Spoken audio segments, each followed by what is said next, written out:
Australia's product safety laws, they are being criticised as shamefully weak by consumer advocate Choice. In a submission to Treasury, it's describing them as not fit for the future and calling on the government to stop unsafe products reaching homes. Joining us now is Director of Campaigns and Communications at Choice, Erin Turner. Erin, welcome to the program. What do you make of this? Look, the laws are shamefully weak. We think that's the perfect way to describe the current situation. We know that over 780 Australians pass away due to product safety incidents each year, and our product recalls in Australia have tripled since 1998. This is a growing problem, but it's one that we can fix through stronger laws. Yes, and also reading through your article here, 93% of Australians mistakenly believe that existing laws actually protect them from unsafe products. I mean, this is a surprising statistic here, 93%. When you think about it, it is actually about people putting their faith in businesses doing the right thing. People assume that products aren't going to harm, maim or kill them, and that businesses are doing basic checks before things hit the shelves. Unfortunately, our laws currently only require businesses to act after something goes wrong. This is far too reactive and actually puts our laws well behind other countries, behind the UK, Canada, Malaysia. We need to do better. Erin, has government taken its eye off the ball here, or is it basically just these laws are too old and out of date?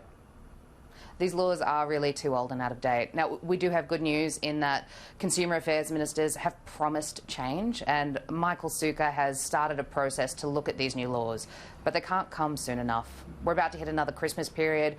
I can guarantee on Boxing Day I will probably be talking to you about an exploding hoverboard or an unsafe kid's toy that we found under the Christmas tree.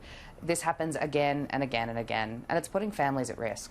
It certainly is, and as you mentioned before, 780 deaths and around 52,000 injuries caused by unsafe products. Can you give us an idea of what some of the major products are that are causing such horrible deaths and injuries? So it's products that can be in any room in your home. One of the largest recalls we've seen in recent times has been the Takata airbags, which has affected a large number of cars across Australia. It's washing machines. We even had reports of a cheese grater that was so faulty that it left shards of metal in people's food. So we know that there's a wide variety, and part of the challenge is for people just to figure out when there is a recall what they have to do. What about heading into Christmas? You just mentioned the hoverboard story, and there's a lot of parents watching our show this morning who are in the midst of buying Christmas presents. What should and what areas should people be extra cautious around? Look, part of the challenge is you rightfully trust the things on the shelves. It can be hard to know exactly what product might be falling foul of the law. It's why businesses need to take responsibility here. Best thing to do is to check productsafety.gov.au to see if there are any active recalls and avoid those dodgy products.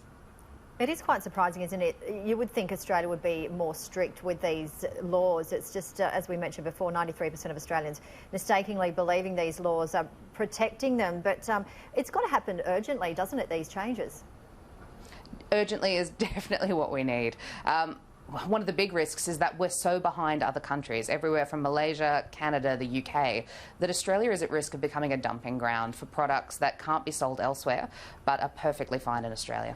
Erin, thanks for joining us today. Appreciate it. A salient message heading into Christmas that everyone, and just give us that website one more time if you will, just so people watching can jump onto it.